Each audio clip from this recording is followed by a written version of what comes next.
Vamos falar agora sobre os desafios dos novos gestores públicos, principalmente aqui da região, na prevenção de desastres, né? O especialista em gestão de crises e desastres, Aldo Batista Neto, está com a gente. Bom dia, Neto. Obrigado mais uma vez pela participação aqui na Rádio Itaberá. Jorge Tais, um bom dia. Mais uma vez, muito obrigado pela oportunidade de estarmos conversando sobre um assunto tão nobre, tão importante para a nossa região. Gostaria de cumprimentar a você, cumprimentar a equipe técnica da Rádio Itaberá, cumprimentar os ouvintes que nos acompanham dessa manhã ensolarada de quarta-feira, Jorge, em especial dos nossos ouvintes. Gostaria de agradecer que nos acompanha o Gabriel Batista, um jovem estudante de Direito da FURB aqui de Blumenau, que tem nos acompanhado nos nossos programas, a equipe técnica da Defesa Civil de Blumenau, que também, sempre que quando o assunto, o tema é este, tem acompanhado a Itaberá e também de uma maneira especial os professores do Instituto Federal Catarinense, que estão na sua semana de atividades científicas e tem como tema sempre a parte de proteção e defesa civil, trabalhando com formações e aperfeiçoamento dos técnicos nessa área e que faz uma diferença muito grande para o assunto proteção e defesa civil para o nosso estado, Jorge. Olha só, obrigado pela audiência de todos vocês. Isso mostra o quanto é importante a gente estar sempre falando sobre esse tema, que é tão importante e impacta tanto na nossa região, né? Ainda mais no momento como esse, né, que os novos gestores públicos, e aqui na nossa região são novos gestores públicos, estão começando a montar toda a sua estrutura administrativa, suas prioridades de início de governo, né, Neto? Jorge, eu digo que é uma das principais pastas que nós temos junto à administração pública municipal, é exatamente a proteção e defesa civil. Não seria diferente de minha parte, né? Não puxar esse assunto e dar essa ênfase necessária. Mas eu te digo por quê.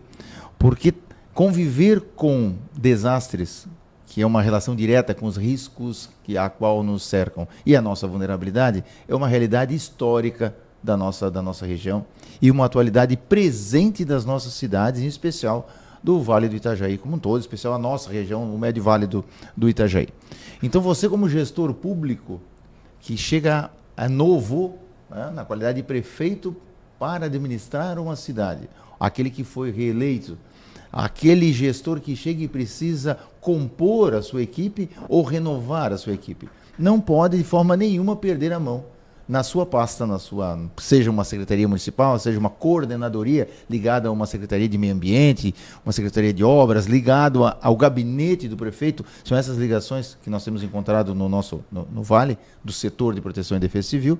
Tem que ter muito critério, muito cuidado para escolher o seu profissional que vai labutar nessa área. Por quê, Jorge? Porque dos dois, ou você tem um histórico importante, uma alta recorrência, por mais que você execute obras, por mais que você tenha um planejamento sendo seguido para aumentar a segurança das pessoas, nós estamos sujeitos a um incremento cada vez mais dos eventos naturais que têm gerado desastres.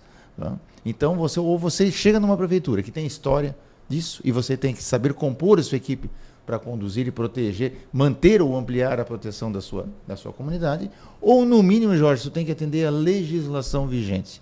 Tá? Hoje o Brasil, legislação de proteção e defesa civil, obrigatoriamente é uma legislação nacional, quem opera, quem labuta nessa área é o federal. Nós temos a Lei 12.608, vigente desde o ano de 2012, que ele traz as responsabilidades de todos os entes. Uma vez, acho que bem no comecinho, nós conversamos sobre isso, Jorge, de proteção e defesa civil, obrigatoriamente o setor você tem no município, no estado e no governo, no federal. Isso. O município opera, o estado complementa e o governo federal apoia, mais ou menos nesse desenho. Os verbos de operação de proteção e defesa civil, de gestão de risco e desastres, estão no município. Então, por isso, o prefeito que chega para compor a sua equipe ou renovar a sua equipe tem que ter ciência disso. Ele tem uma legislação que já diz ao município cabe e tem uma série de recomendações que vão desde você trabalhar sobre instrumentos como o Plano Municipal de Redução de Riscos e Desastres, um estudo multidisciplinar que você vai fazer sobre o seu município, sobre as áreas de risco já conhecidas, e vai trazer soluções, apresentar soluções de engenharia, a soluções sociais, soluções emergenciais de curto, médio e longo prazo para você aumentar a segurança da comunidade. Então você já tem instrumentos para isso, a legislação te recomenda isso. Então tem uma série de ações que você tem que ter como de sua responsabilidade como gestor público. E algumas vezes, Jorge, nós temos observado isso não é uma questão nossa catarinense, isso é uma questão nacional. Os prefeitos, principalmente aquele que chega novo, uma cadeira, não tem ideia do seu nível de responsabilidade já legal que lhe é trazido. Em proteção e defesa civil já tem também essas recomendações. Então, pegamos uma cidade de baixíssimo impacto, de baixa recorrência, não tem na sua história desastres importantes, mas tem a cobrança da legislação. Em especial a nossa cidade de Blumenau, nós temos os dois.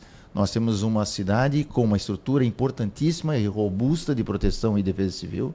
É a única cidade de Santa Catarina que tem um departamento de meteorologia e hidrologia responsável em monitorar e alertar a sua população. É um dos poucos municípios que é o usuário dos sistemas nacionais de alerta para a população. Estou falando do SMS, do novo Cell Broadcast. É a única cidade que tem isso do nosso estado. Ou seja, tem uma equipe robusta. Por quê? Porque nós temos uma recorrência importante e a legislação que sempre está ali batendo a porta do gestor público. E com relação à legislação, Jorge, um comentário interessante, né? Já há cerca de 4 ou 3 anos, o Tribunal de Contas do Estado de Santa Catarina enviava para as defesas civis de Santa Catarina um questionário para ser respondido e, com base nas respostas, ele trazia um rol de municípios vulneráveis, dos 100 municípios mais vulneráveis do Estado de Santa Catarina. Não era tanto pela recorrência de eventos, pelo impacto de eventos, mas sim pelo tamanho da sua estrutura de proteção e defesa civil. O que aconteceu este ano, Jorge? O Ministério Público de Santa Catarina criou um grupo de estudos e pesquisas do clima, trouxe uma série de instituições públicas para compor um grande grupo inter e multidisciplinar, pegou esse relatório do Tribunal de Contas do Estado e transformou daí sim um documento oficial do Ministério Público, oficializando todos os prefeitos dos 100 municípios, fez no campo administrativo, representou contra essas prefeituras e exigindo que elas respondessem o que está sendo feito, mantendo quase que um cronograma de atividades, exigindo das prefeituras quais são as atividades para retirá-las desse rol dos 100 municípios mais vulneráveis. Então nós temos, em especial aqui no Vale, que fazem parte da Associação dos Municípios do Vale Europeu. Eu posso te dizer que, em especial, os municípios de Timbó, Rio dos Cedros, Doutor Pedrinho e Benedito Novo, são municípios que estão nesse rol. Nessa lista. Nessa lista, que foram perguntados pelo Ministério Público, cobrados do Ministério Público, tendo por base esse documento do Tribunal de Contas, que tem por base um questionário que pergunta mais sobre a estrutura de proteção e defesa civil e suas atividades, e espera que esses prefeitos invistam, principalmente agora na nova gestão, invistam em ações sérias, estruturadas, técnicas, para melhorar a sua situação e, com isso, ampliar a segurança da população. Falta conscientização, Neto? São municípios que não vivem situações frequentes nesse sentido e por isso acabam se acomodando? É um conjunto de fatores, não diria conscientização, mas eu vou te dizer percepção, que pode levar a uma não consciência do seu nível de exposição e seu nível de exigência. Tá? Então, isso é global, isso é mundial, isso não é nosso. O gestor público só investe naquilo a qual ele é cobrado. Entenda-se cobrado daquilo que a população necessita ser atendida, ou vem na esfera de uma política pública, ou mesmo a cobrança pessoal da sociedade civil organizada, cobrando uma posição sobre a cobertura de uma rua, a reposição de uma ponte, o melhoramento de alguma de atividade de saúde, de educação, ou as pessoas cobram, a legislação cobra. E defesa civil, isso tudo urge de 2012 para cá. Então, de alguma forma, é recente. Então, a legislação é recente. E você pega uma cidade com um histórico de desastres pouco significativo, não tem por que investir. A realidade de Santa Catarina, e é brasileira também, 70% das nossas cidades, o Departamento de Defesa Civil é de um homem só. Uma pessoa que trabalha sozinha com função sobreposta. Ele responde a mais de um setor dentro da prefeitura. Tá? Então, onde é que nós temos encontrado isso? Nas cidades com baixo impacto de desastres. O que nós vimos aí nos últimos 4 anos? Este tipo de cidade tendo alterado a sua história e aí sendo impactado por eventos importantes. Já visto ali 2022, 2023, nós tivemos aqui Ascurra, Rodeio, Benedito Novo. Que aí não são preparados para lidar com isso. Sendo impactado por eventos que nunca enxergaram, que nunca vislumbraram no seu horizonte. Presidente Getúlio é extremamente emblemático para nós. Foi severamente atingido no ano de 2020, final do ano de 2020 para 2021, por um desastre sem história nos registros da prefeitura. O prefeito dizia, eu tenho 65 anos de idade e nunca vi isso acontecer na minha cidade. Foi atingido o bairro mais valioso economicamente no que diz respeito ao valor dos imóveis. E foi totalmente destruído. A cidade de defesa civil de um homem só. Então, os prefeitos da nossa região, que agora assumem, alguns inclusive pela primeira vez, têm esse desafio.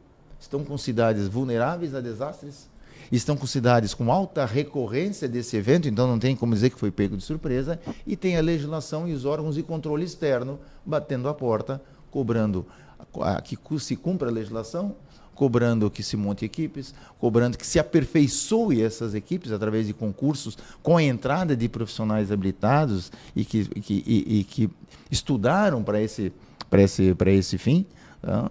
E essa é a questão, Jorge. Tá? E a gente só vai ampliar a segurança das pessoas e dos seus negócios na nossa região, se nós tivermos um olhar técnico, um olhar global para as questões envolvendo desastres. E aqui eu gostaria de trazer para quem nos ouve uma das questões que eu acho a principal, Jorge.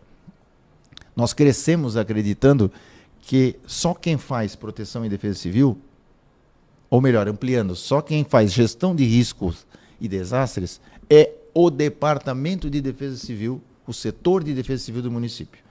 E há algum tempo nós já trabalhamos sobre esse conceito. O Banco Mundial já dizia isso há 2 décadas atrás, tá? Que, na verdade, o que a gente chama do capital social em gestão de desastres, o capital social em gestão de riscos de uma cidade, ele é o global, ele é o construto, o conjunto dos órgãos públicos com a sociedade. Dos órgãos públicos entendem-se em todos. Aí nós estamos falando da agência de eletricidade, da agência de águas, de uma secretaria de saúde, de educação, assistência social, obras, manutenção.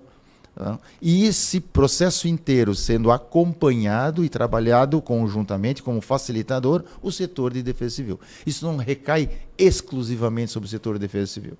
Eu sempre comento, né, para as pessoas saberem disso. O colete laranjinha de defesa civil 01 do país é do presidente, o colete 01 do estado é do governador e o colete 01 é do prefeito. Ele só delega a uma pessoa, a um setor, a condução da pasta. Mas está extremamente correto quando a gente vê durante um desastre um prefeito municipal de colete laranja dando entrevista e estando nos lugares afetados, porque ele responde juridicamente por isso. Então quem está assumindo agora tem que ter essa compreensão de que se a sua prefeitura, se o seu município é vulnerável, ele tem que ter um conjunto de secretarias que compreendam. Isso a gente trouxe, sabe de onde, Jorge? Trouxe do japonês. Quando as nossas equipes começaram pelo Japão pela primeira vez, um dos primeiros impactos foi que o Japão não tem defesa civil. Não tem setor de defesa civil. Aí, mas como isso? Aí nós começamos a compreender que são as mesmas secretarias que trabalham na normalidade, trabalham na anormalidade. A gente brinca assim, eles só viram uma chave, vão atrás da porta, pegam um coletinho, botam um capacete e vão para a rua durante a crise. Eles não ficam resguardados atrás das suas mesas e um outro setor assume o desastre. Não, é a mesma Secretaria da Normalidade. Mas eu não sei fazer, eu não estou preparado. É esta preparação e essa visão que cabe ao setor de defesa civil do município ficar fomentando durante a normalidade. Porque a gente brinca, né, nos bastidores, durante o período de paz. Durante o período de paz é onde nós estamos afiando os machados. Aonde você cria esse conceito, essa compreensão dos setores públicos, da sociedade, que todo mundo tem participação. Todo mundo trabalha na criação e na manutenção dessas atividades. Não cabe a um lugar, a um setor. Então, imagina uma cidade de 15, 20 mil habitantes com uma pessoa e, ao mesmo tempo, ela cuida da praça central da cidade e das rotas de recolhimento de lixo da cidade. Isso é real, isso é do Alto Vale, uma cidade que eu tenho trabalhado e essa é a realidade da cidade. Tá? Então, se a vulnerabilidade dela começa a crescer, porque os eventos se modificaram, ela vai ter que melhorar o seu setor de defesa civil e a compreensão geral do seu serviço público. Somos uma cidade com problemas, temos que trabalhar de forma conjunta. Essa é a realidade que os prefeitos vão assumir a partir do ano que vem. Bom, e aquelas cidades que já convivem naturalmente aí com esse tipo de catástrofe aqui a nossa região? Aí vamos falar do Alto Vale, Blumenau, algumas aqui também no Médio Vale, né? Para onde a gente precisa avançar, né? Que visão esses novos gestores precisam ter de avanços nesse sentido? São cidades que estão melhor estruturadas nesse sentido, né? Rio do Sul, as cidades mais atingidas por frequência de enchentes, Blumenau, que é o nosso caso aqui, mas também precisam estar atentos a avanços necessários nesse sentido, né? Jorge, a legislação de proteção e defesa civil, a lei que eu comentei, né, a 12.608 do ano de 2012, ela é muito clara, principalmente no que diz respeito às responsabilidades dos municípios, e ela reforça o que nós chamamos o ciclo de proteção e defesa civil. Então, todo mundo que trabalha com gestão de riscos e desastres, ele sabe que ele tem que atender 5 grandes áreas. O que nós chamamos o conjunto de ações preventivas, mitigatórias, preparatórias, de resposta e recuperação. Tá? São 5 grandes áreas. Só que essas áreas não são o setor de defesa civil. Essas áreas são exatamente das políticas públicas e do conjunto da prestação de serviços de uma prefeitura, né? Vamos falar exatamente do município. Então, o que tem que ser feito? Na verdade, todos os setores públicos precisam compreender quais são os riscos que o seu setor trabalha ou para aquela política pública que ele precisa melhorar para atender um determinado risco e quais medidas eles vai tomar. A gente sempre comenta assim, ó, o profissional de proteção e defesa civil de um município, ele tem no braço direito o serviço de assistência social e no esquerdo o serviço de obras. Por que do serviço social? Porque do serviço social cabe algumas ações mitigatórias de diminuir a exposição das pessoas, algumas ações de acolhimento emergencial durante os desastres, trabalhar nas possibilidades de diminuir a vulnerabilidade e a exposição dessas pessoas na esfera social. Tá? Melhorar a capacidade de renda, tá? Melhorar a capacidade onde as pessoas moram, o nível de exposição que elas têm a partir das suas moradias. Tá? São exemplos. Né? O setor de obras é exatamente trabalhar toda a infraestrutura da sua cidade, e aí nós estamos falando desde da abertura de novas vias, da cobertura de novas vias, da macrodrenagem, do direcionamento de águas, tá? A partir de vias, a partir de encostas, os equipamentos públicos, as obras de artes, que são exatamente as pontes. Então, isso tudo tem que ser pensado com base no nível de risco ou em nível de exposição que esses lugares têm para a comunidade que habita, tá? Ou para as empresas, para o comércio que está nessa região. Para isso tudo tem legislação, para isso tudo tem mecanismo, tem sistemas, tem metodologias de você estudar, reconhecer, propor intervenções. Hoje está muito comum, assim, a gente tem ouvido muito meio acadêmico recomendar a substituição do ferro e do concreto por medidas que eles chamam de sistemas utilizados pela natureza. Cada vez mais você trocar o concreto por ações mais verdes, mas que tragam a mesma segurança que uma estrutura de concreto teria. Isso não é recente, mas é cada vez mais sendo defendido essas questões. Ou seja, Jorge, assim, todos os setores têm que compreender quais são os riscos, quais são as vulnerabilidades das suas áreas, melhorar a sua política pública e trabalhar nesse sentido. Eu vou te dar um exemplo clássico. Assim, ó. De nada adianta você ter um trabalho interno ou você ter uma campanha bacana de legalização de algumas áreas que foram invadidas. Você trouxe essa questão, você tem um segmento numa ponta de bairro, dizendo aqui nós vamos entrar com infraestrutura, aqui nós vamos trazer calçamento, vamos trazer iluminação pública. Se aquela área, ou ela já é uma APP, mas já é uma área de preservação ambiental que não pode ser ocupada, ou mais recentemente, estudos geológicos disseram, essa área aqui está num movimento severo de escorregamento de encosta, não pode ser habitada. Então os setores têm que conversar, a legislação tem que ser atendida, você tem que ter um olhar setorial para trazer os movimentos mais adequados. Depois de um grande desastre, em 2008, a gente viu muito disso. Muitos lugares, muitos setores de Blumenau queriam novamente, né, a reposição da sua rua, uma intervenção do tipo um muro atirantado para poder segurar um movimento de encosta, mas o setor de geologia dizia, aqui não dá mais. Na verdade, nós temos que aplicar uma política pública para estancar o crescimento desse bairro, porque agora se percebeu, nesse momento se descobriu, que a questão de solo é extremamente vulnerável e não há construção que vá trazer segurança. Tá? Ou, Jorge, esquece isso tudo e a gente trabalha sobre o olhar japonês. O japonês tem 93% do seu território em área de risco. Não tira uma família de um lugar e bota para molhar seguro em outros pontos. Tem que conviver eternamente com essa situação. Eu construo a minha casa de forma mais segura, eu acompanho todos os alertas, eu recebo alarmes, eu recuo por um abrigo público durante o período, eu acesso a uma linha de crédito que me permite recuperar o que eu perdi depois de um desastre e eu convivo ad eterno com essa situação. Isso também não está errado, isso também a legislação sinaliza essa possibilidade, porque é uma realidade que nós estamos cada vez mais sujeitos. Tá? De uma maneira geral, assim, todos os setores públicos têm que trabalhar com olhar e compreender qual é o meu nível de vulnerabilidade, como é que eu trabalho para fazer com que as pessoas morem seguro, que as pessoas vivem segura, que empreendam de forma segura, e assim a gente tem que ir coexistindo, né, com essa situação. Eu, durante muito tempo, usei uma frase que dizia, mais do que uma consciência ambiental, a gente precisa desenvolver uma atitude ambiental de uma vez por todas. Ficar falando de que eu tenho que ter cuidado com lixo, que eu tenho que ter cuidado com a drenagem, que eu tenho... Bacana, todos nós temos, os nossos filhos já cresceram com essa compreensão. Agora tem que arregaçar a manga e exatamente... Executar.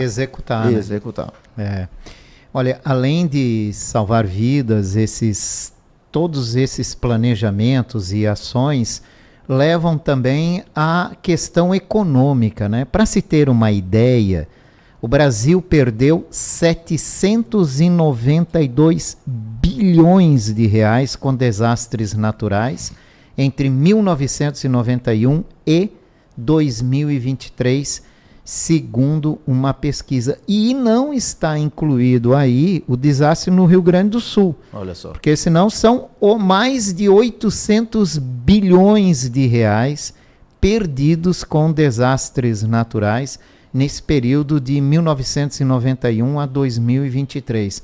Então, para a gente ver qual é o tamanho desse impacto na economia, né? Isso pode quebrar uma cidade, pode quebrar um estado. Sim. Tanto é que no Rio Grande do Sul agora tem-se certeza que algumas cidades que o prefeito já tinha implorado para que os negócios da cidade continuassem depois do penúltimo evento, agora eles não sabem nem como vão trabalhar essa situação. Ô Jorge, dentro dessa linha eu quero fazer 2 comentários, se você me permite. À vontade.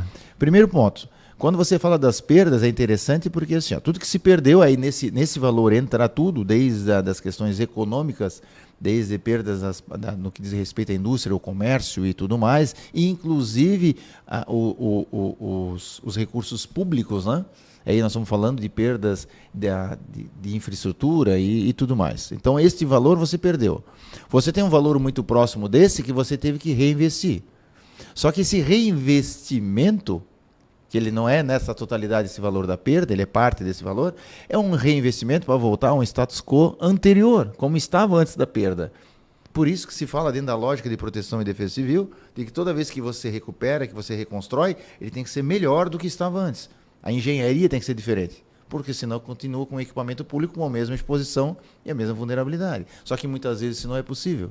Então você perde um valor astronômico, você tem que repor este valor, muitas vezes, para voltar a uma situação anterior, e não a uma situação de evolução.